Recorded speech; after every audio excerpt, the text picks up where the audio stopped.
Okay, welcome back, AP Chemistry students. We're going to start off the second semester with topics 4.1 and 4.4, Intro to Reactions and Physical and Chemical Changes.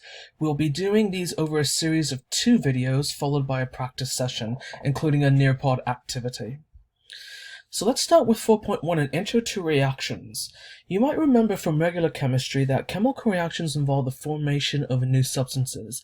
So we will take 2 elements, or a series of elements, and we will chemically react them to produce something that is completely new or completely different. Let's take, for example, one of my favorite reactions, and that is the reaction between sodium and chloride. Let me make sure that this is Cl2 here.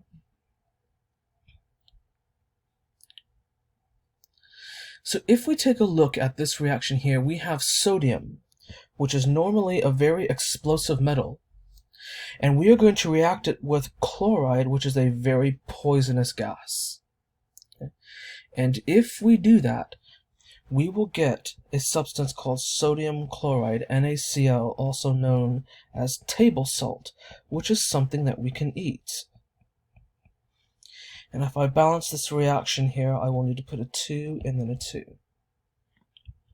Okay.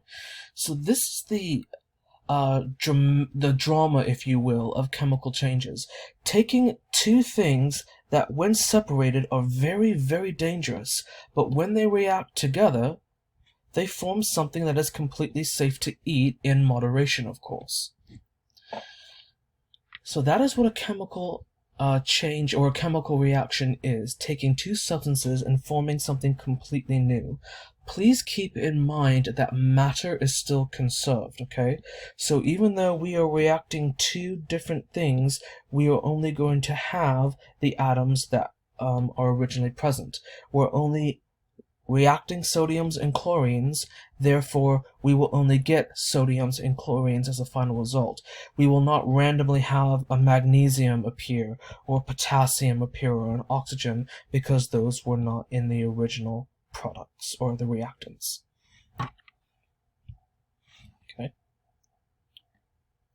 So again, this slide just kind of goes over what I talked about the last time. Please keep in mind that matter is conserved. We're not going to introduce random new elements if we're only dealing with sodiums and chlorines, or whatever the reaction is dealing with. Okay.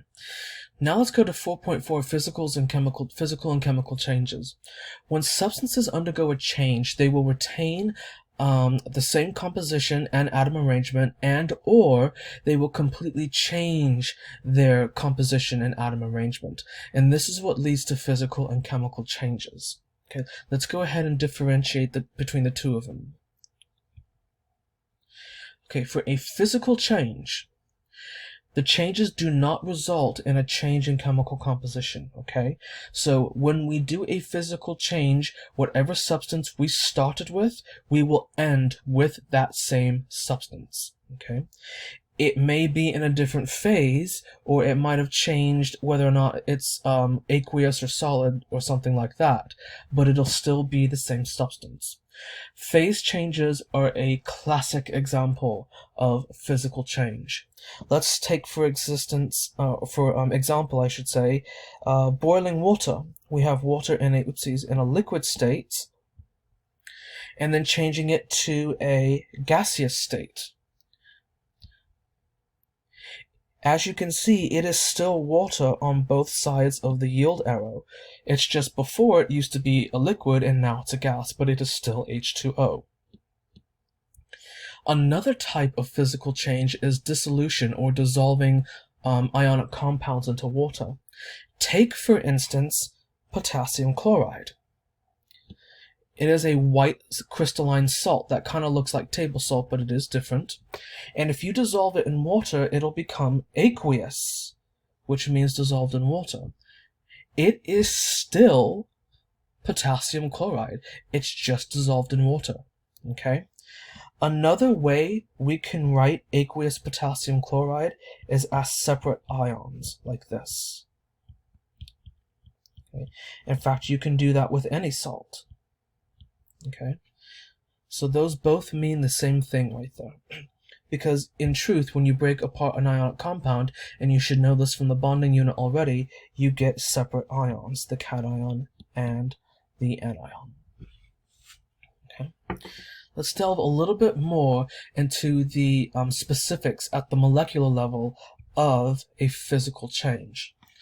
Typically, when you're doing a physical change, you are breaking the intermolecular forces, okay? I'll say that one more time. When you are doing a physical change, you are breaking the intermolecular forces. In other words, you're going to break things like the dipole-dipoles, the H bonding, or the London dispersion forces. You are not going to actually break the covalent bond or the ionic bond or the metallic bond. That's completely different. So let's take, for instance, liquid H2O, okay? You should know by now that water is held together by H bonding, okay? And I have indicated that with these blue interactions between the positive ends of the water and the negative ends of the water, okay? When we're going to create a physical change for like boiling the water, for instance, we are going to actually break these intermolecular forces here that are holding the water molecules in a liquid formation. And then they will enter into a gas formation on this other side where all of the H bonds have been broken. But you can still see that the water molecules are held together by their polar covalent bonds. So it's still water at the end of the day, just in a different phase. So keep in mind, the physical changes typically involve the breaking of intermolecular forces. There is only one example in which you will do a physical change, but yet you're actually breaking the bonds in between the atoms, so like right here, okay? And that is the case of dissolving or dissolution, okay?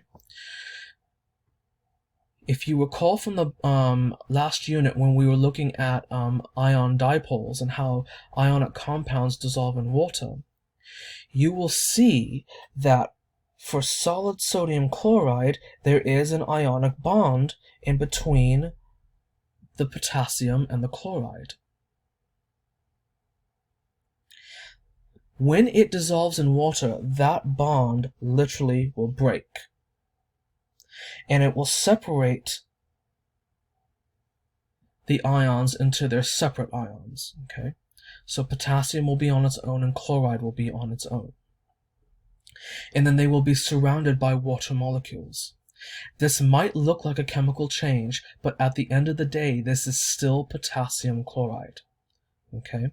So dissolution or dissolving ionic compounds is the only example in which you will actually break the physical bond, okay? And it still be a physical change, okay? Because at the end of the day, if we were to reverse that process and boil off the water, we would get the solid potassium chloride back. So if we get rid of the water and go the opposite way, we would get this back right here, okay? Alrighty, the next video is going to go over the chemical change, and then we will do a series of practices.